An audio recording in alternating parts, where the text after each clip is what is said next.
King Charles arrived at Windsor Castle at 7 in the morning, returning from an overnight state engagement in Scotland. His private secretary briefed him on the security situation as his car pulled through the gates, and his reaction was immediate and unmistakable. "They did what to my wife's family?" The king's voice carried the kind of royal displeasure that palace staff had learned to fear. "Over a mistaken identity? They held children for questioning because of a clerical error?" By 8 o'clock, Charles was striding through the corridors of the security facility, his face set in grim determination. Behind him, a parade of nervous officials struggled to keep up, each trying to explain their role in the previous day's events. The family was still in the waiting room where they had spent the night. Annabelle and Simon had taken turns sleeping in the uncomfortable chairs while the children curled up together on a sofa. They looked exhausted, confused, and deeply hurt by their treatment. When King Charles entered the room, the family immediately rose, uncertain whether to bow or simply stand. Thomas, despite everything, was still impressed by meeting a real king, though his excitement was tempered by the circumstances. "Please, sit down," Charles said gently. "First, I owe you the deepest apology from the crown and from me personally. What happened here is inexcusable." The king's voice was warm but carried an undercurrent of controlled anger that was clearly directed at his own security apparatus. He sat down across from the family, deliberately making himself less imposing. "Your Majesty," Simon began, "we understand security is important." "No," Charles interrupted firmly. "There is no excuse for what you've endured. My wife's family should never have been subjected to this treatment, especially over what appears to be a bureaucratic mistake." Emma found her voice first among the children. "Are we in trouble, Your Majesty?" Charles's expression softened completely. "No, dear child, you are not in trouble. You never were. The people who allowed this to happen are the ones who need to answer for their actions." What happened next would become the stuff of royal legend. King Charles turned to Chief Inspector Morrison, who had been standing nervously near the doorway. "Inspector, you will personally escort this family to the best suite in the castle. They will be my guests for as long as they choose to stay. Furthermore, you will arrange for them to have a proper tour, a proper meal, and whatever else they need to recover from this ordeal." "Yes, Your Majesty, but protocol requires protocol," Charles said, his voice rising slightly, "required treating my family with respect and dignity. Since that protocol was apparently forgotten yesterday, we'll follow my protocol today." The transformation in atmosphere was immediate and dramatic. The same security officers who had been interrogating the family the day before were suddenly scrambling to accommodate their every need. Luggage was brought from their car, fresh clothes were provided, and a breakfast fit for royalty was prepared. But Charles wasn't finished. He spent the next hour personally reviewing the security files, demanding explanations from everyone involved in the decision-making process. His questions were sharp and his displeasure evident. "You detained children," he told the security chief. "You interrogated a businessman over a name similarity. You turned a family visit into a counter-terrorism operation. This is exactly the kind of overreach that damages the monarchy's relationship with the people." The king's anger was particularly focused on the lack of common sense shown by the security apparatus. Did no one think to verify the identity confusion before launching a full investigation?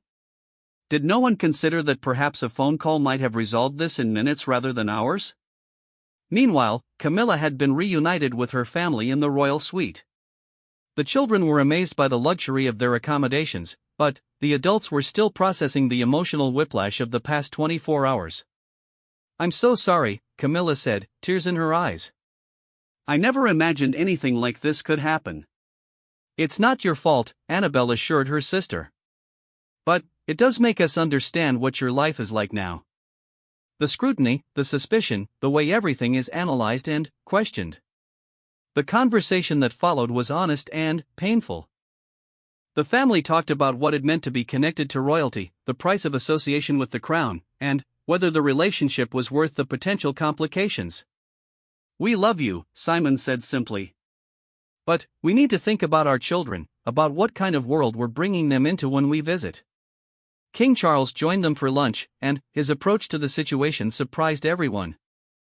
Instead of offering formal apologies or bureaucratic explanations, he spoke directly about the failure of judgment that had occurred. The monarchy only exists with the consent of the people, he told the family. When we treat people badly, especially our own family, we undermine that consent. What happened to you is wrong, and it will not happen again. But his most significant action came that afternoon. Charles called a meeting with the heads of all royal security services, palace administration, and government liaisons responsible for royal protection. The meeting, which lasted 3 hours, resulted in immediate policy changes. From this day forward, Charles announced, family visits will be handled with appropriate security measures that respect human dignity. Background checks will be reasonable and proportionate. And any security alert based on unverified information must be approved by my personal staff before action is taken. The king also ordered a complete review of royal security protocols, particularly those dealing with family members and social visits. The goal was to maintain necessary protection while avoiding the kind of bureaucratic overreach that had traumatized Camilla's family. More importantly, Charles made it clear that there would be personal consequences for the security failures. Chief Inspector Morrison was reassigned to other duties, and the security chief was required to issue personal apologies to each family member. The story might have ended there, with apologies accepted and policies changed. But King Charles's reaction went beyond administrative corrections. He recognized that the incident revealed something deeper about the challenges facing the modern monarchy. That evening, Charles and Camilla had a private dinner with her family in the oak drawing room where their visit had begun 24 hours earlier. The conversation was thoughtful and, sometimes difficult, addressing the real costs of royal association. I don't want my children to be afraid of their own aunt, Annabelle said quietly. But, after yesterday, they'll always wonder if loving you means risking this kind of treatment. Charles listened carefully, asking questions about how the children had experienced their interrogation and what impact it might have on their willingness to maintain family relationships. Your Majesty, Emma said during dessert, do you ever wish you could just be a regular person? The question hung in the air for a moment. Charles considered his words carefully before responding. Sometimes, yes. But being king means accepting responsibility for situations like this. When my security people make mistakes, I have to fix them. When protocols hurt innocent people, I have to change them. The king's final gesture was perhaps the most significant. He arranged for the family to have a completely private day at Windsor the following day, with no security personnel except essential protection, no protocols except basic courtesy, and no agenda except rebuilding the trust that had been damaged. Tomorrow, Charles told them, you'll see Windsor as it should be seen, as a home where family is welcome without suspicion or fear. The next day fulfilled that promise. The family toured areas of the castle normally closed to everyone except the royal family. They had lunch in the private dining room where Charles and Camilla ate when alone. They walked in gardens where no tourists were allowed, and they experienced the kind of intimate family visit that had been intended from the beginning. Thomas got his wish to see secret passages, Emma was allowed to examine historical documents in the royal library, and the adults had conversations about history, responsibility, and the strange life of modern royalty. Most importantly, the children left with positive memories of their royal uncle and a better understanding that the monarchy was made up of real people dealing with extraordinary circumstances. The story of Camilla's family being stopped by royal guards became a turning point in palace protocol, but, more than that, it demonstrated something important about King Charles's character. His reaction showed that he was willing to prioritize human relationships over institutional procedures, to admit mistakes rather than defend them, and to use his authority to protect the people he cared about. Years later, when Thomas and Emma told their friends about visiting Windsor Castle, they didn't talk about the security incident. Instead, they remembered the king who took time to apologize personally, who changed his own rules to make things right, and who showed them that even royalty could learn from its mistakes. The incident became a defining moment for Charles's reign, demonstrating that the modern monarchy could be both secure and humane, both traditional and responsive to the needs of real people. It was, in its way, exactly the kind of leadership the country needed from its king. Camilla felt her pulse quicken as she followed the security officer to a small alcove away from her family. The whispered conversation that followed would replay in her mind for years to come. The officer's words were careful, professional, but devastating in their implications. Your Majesty, we've received intelligence suggesting a security concern involving your sister's family. Nothing specific, but enough to require immediate precautionary measures.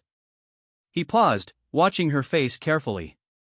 We need to conduct additional screening before they can continue their visit. The blood drained from Camilla's face. What kind of concern? My sister and her family are not threats to anyone. This is ridiculous. I understand your position, ma'am, but protocol must be followed. We need to verify some background information that wasn't properly cleared through our initial security screening. It's likely nothing, but we cannot take risks. When Camilla returned to her family, their faces showed confusion and growing worry.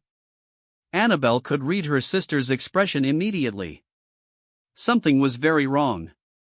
I'm afraid there's been a security concern raised, Camilla said, her voice carefully controlled. Nothing serious, I'm sure, but they need to conduct additional checks. What kind of checks? Simon asked, his protective instincts fully aroused. We went through security screening weeks ago when this visit was planned. Before Camilla could answer, a team of royal protection officers approached. Their leader, a stern woman in her 40s, addressed the family with polite but firm authority. I'm Chief Inspector Morrison. I need to ask you all to come with me for additional security processing. This is purely precautionary, but it must be completed before your visit can continue. Thomas moved closer to his mother, sensing the adult tension even if he didn't understand its source. Emma, older and more perceptive, realized that something serious was happening. The magical afternoon at the castle was transforming into something that felt more like an interrogation. How long will this take? Annabelle asked, trying to keep her voice steady for her children's sake. That depends on several factors, Chief Inspector Morrison replied cryptically. Please follow me. They were escorted through corridors they hadn't seen during their tour, past uniformed guards and through security doors that required card access.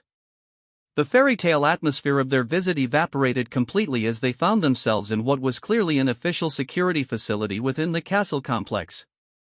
The family was separated for individual questioning. Annabelle found herself in a sterile room with Chief Inspector Morrison and another officer, facing questions about her business dealings, her husband's clients, their children's activities, and details about their personal lives that seemed invasive and irrelevant. Mrs. Elliot, can you explain your husband's recent business trip to Dubai? The inspector asked, consulting a thick file. He's an international businessman. He travels frequently. What does that have to do with visiting my sister? We need to verify all recent contacts and activities.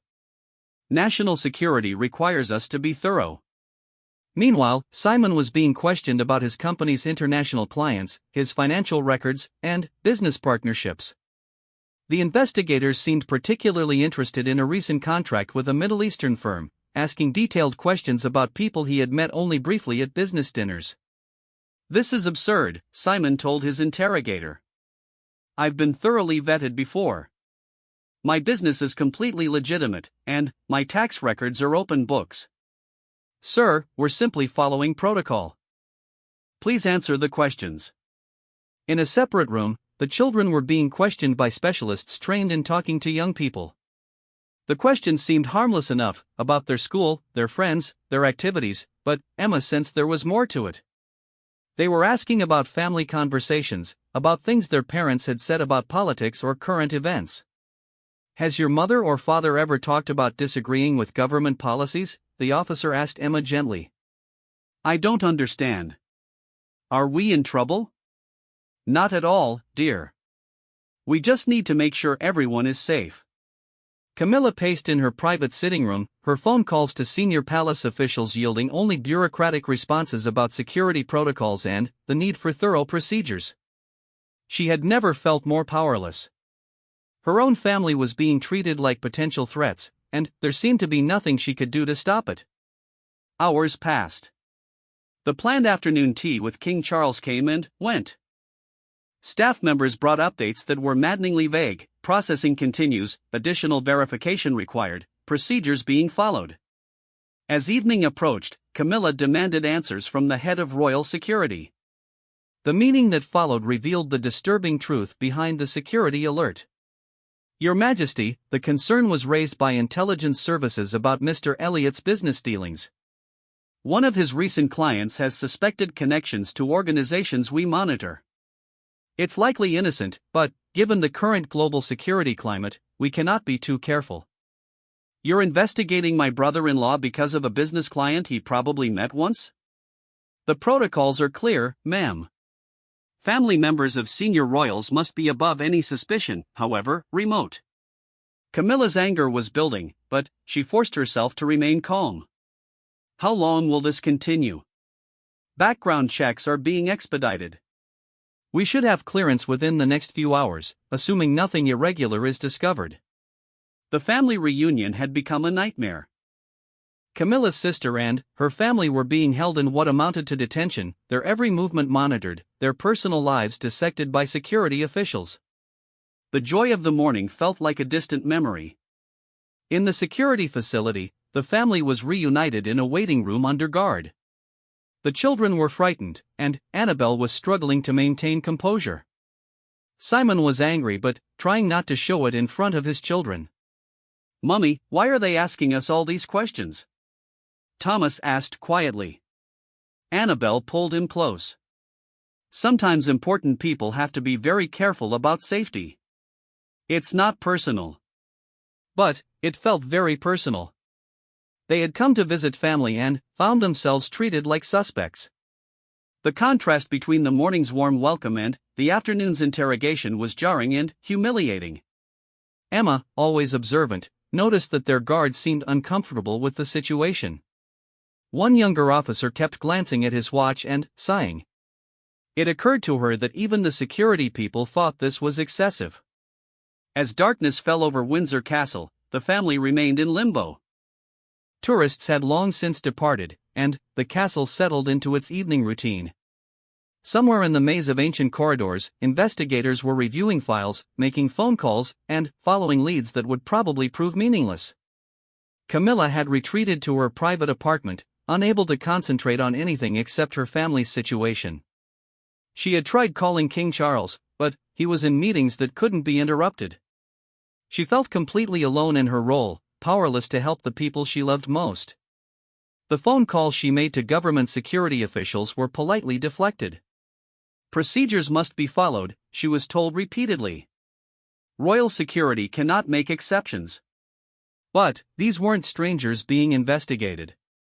This was her family, people she had known for decades, who had stood by her through every difficulty in her life. The idea that they could be considered security threats was not just wrong, it was insulting. As midnight approached, exhaustion was setting in for everyone involved. The family had been at Windsor Castle for nearly 12 hours, but, instead of memories of a wonderful family visit, they were creating memories of suspicion and interrogation. The investigation continued through the night, with officials making international calls to verify business relationships and cross-reference databases. The machinery of royal security had been activated, and it would not stop until every question had been answered and every concern addressed. By dawn, preliminary reports were reaching senior officials. Simon's business dealings were exactly what they appeared to be, legitimate international commerce with no security implications. The client who had triggered the alert turned out to have the same name as someone on a watch list, but was actually a different person entirely.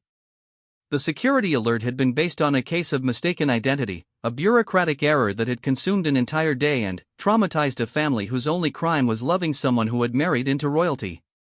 But the damage was done. The trust between the family and the royal security apparatus had been shattered. The joy of their visit had been replaced by wariness and hurt feelings.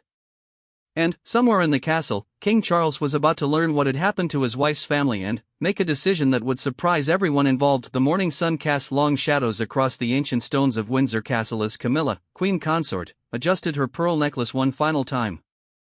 Today was special. Her sister Annabelle and her family were visiting for the first time since the coronation, and she wanted everything to be perfect. The weight of her new role still felt heavy on her shoulders, but having family close would bring comfort she desperately needed. In the guest quarters, Annabel Elliot smoothed her daughter's dress and whispered gentle reminders about royal protocol. "Remember, Emma, we curtsy when we meet His Majesty. And you, Thomas, no running in the corridors." Her children, 15-year-old Emma and 12-year-old Thomas, nodded solemnly, though Thomas kept fidgeting with his tie. Annabel's husband, Simon, checked his watch nervously. As a successful businessman, he was used to important meetings, but this was different. This was royalty. His wife's sister had married into the most famous family in the world, and now they were walking into that world themselves. The family had driven through the gates of Windsor Castle earlier that morning, their modest Range Rover looking small against the massive stone walls. Tourist buses lined the public areas, filled with people hoping for a glimpse of royalty. Little did they know that inside those walls, a simple family reunion was about to become something much more complicated. Camilla had arranged for lunch in the oak drawing room, away from the formal staterooms. She wanted her family to feel comfortable, to see that despite all the ceremony and protocol, she was still the same person they had known for decades. The room overlooked the private gardens, where peacocks wandered freely across perfectly manicured lawns. As the clock struck noon, Camilla made her way to greet her guests. Her private secretary had briefed her on the schedule. Lunch would be informal, followed by a private tour of the castle's historic rooms.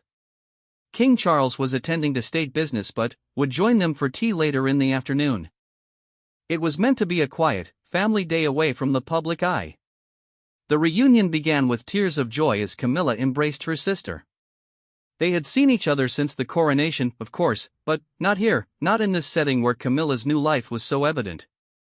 The children were wide-eyed, taking in the oil paintings of long-dead monarchs and the furniture that had witnessed centuries of royal history. "Aunt Camilla, is that really a throne?" Thomas whispered, pointing to an ornate chair in the corner. Camilla laughed, the first genuine laugh she had enjoyed in weeks. "No, darling, that's just a very old chair. The thrones are in London, and they're not nearly as comfortable as you might think." Emma, more reserved than her younger brother, studied the portraits on the walls. "Do you know all their names now?" she asked quietly. "I'm learning," Camilla admitted. "There are so many ancestors to remember. Sometimes I feel like they're all watching me, making sure I don't embarrass myself." Annabel reached for her sister's hand. Despite the grandeur surrounding them, she could see the uncertainty in Camilla's eyes. The transition to royal life hadn't been easy, and the constant scrutiny from the press had taken its toll. This visit was meant to remind Camilla of who she was before the titles and the protocol. Lunch was served by staff who moved like ghosts, appearing and disappearing without a sound. The children were fascinated by the silent efficiency, the way their water glasses never seemed empty and their plates were cleared the moment they finished eating. Simon tried to make conversation about the castle's history, but found himself overwhelmed by the sheer age of everything around them. During the meal, Camilla shared stories about her early days as queen consort, the mistakes she had made with protocol, and the kindness of the staff who had helped her learn. She spoke about the loneliness of the role, how every public appearance was scrutinized, every word analyzed. Her family listened with a mixture of sympathy and amazement. "I sometimes wonder if I'm doing any good," Camilla confessed as they finished their dessert. "The charity work is fulfilling, but there are days when I feel like I'm just playing dress-up in someone else's life." "You're exactly where you belong," Annabel said firmly. "You've always been strong, always been caring. The title didn't change that." After lunch, they began their private tour. The castle felt different when it was empty of tourists, more intimate despite its grand scale. Their footsteps echoed in the long corridors as they passed through rooms where queens had lived and died, where kings had made decisions that changed the course of history. In St. George's Chapel, they stood quietly before the tomb of Queen Elizabeth II. The children sensed the solemnity of the moment and remained still, their earlier excitement temporarily subdued. Camilla placed a small bouquet of flowers by the marker, a personal touch in a very public place of mourning. "She was extraordinary," Camilla said softly. "I think about her every day, wondering what she would do in my place." As they continued through the castle, Thomas's natural curiosity began to overcome his awe. He asked questions about secret passages and hidden rooms, disappointed to learn that most of the castle's secrets were actually well-documented history. Emma was more interested in the artwork, particularly the portraits of royal women throughout the centuries. The afternoon sun was streaming through the tall windows when they reached the private apartments. This was where Camilla and Charles stayed when they were at Windsor, away from the staterooms and the constant flow of officials and visitors. Here, the rooms felt more like a home, with family photographs and personal belongings mixed among the antiques. In the sitting room, Camilla showed them photographs from recent state visits and charity events. The children were amazed to see their aunt standing next to world leaders and celebrities, but, to them, she was still just family. That perspective was exactly what Camilla needed. As they prepared to leave the private quarters and head toward the gardens, Camilla felt lighter than she had in months. Her family's presence reminded her that she hadn't lost herself in the role, that beneath the titles and the protocol, she was still the woman who had raised her own children, who had supported Charles through difficult times, who had built a life based on love rather than duty. They were walking through the quadrangle, heading toward the gardens where they would wait for King Charles to join them for tea, when they noticed increased activity among the castle staff. Security personnel were speaking into their radios with unusual urgency, and several officials were moving quickly through the corridors. "Is everything all right?" Simon asked, his businessman's instincts picking up on the change in atmosphere. Before Camilla could answer, a senior security officer approached them. His expression was serious, professional, but there was something in his eyes that made Camilla's stomach tighten with worry. "Your Majesty," he said formally, "I need to speak with you privately regarding your guests." The afternoon that had been filled with joy and family warmth suddenly felt very different. Annabelle instinctively moved closer to her children, while Simon stepped forward protectively. They had been welcomed into this world of royalty, but now something was happening that reminded them just how different this world was from their own. Camilla looked at her family, then back at the security officer. Whatever was happening, she knew that their quiet family afternoon was about to become something much more complicated. The weight of her royal role, which she had temporarily forgotten while laughing with her niece and nephew, came rushing back with uncomfortable intensity. In the distance, they could see more security personnel taking positions around the quadrangle. The peaceful atmosphere of their private tour had evaporated, replaced by the kind of tension that reminded everyone present that this was not just a historic building, but the heart of a monarchy that had to be protected at all costs. The security officer waited patiently for Camilla's response, but his posture suggested that whatever he needed to discuss was both urgent and serious.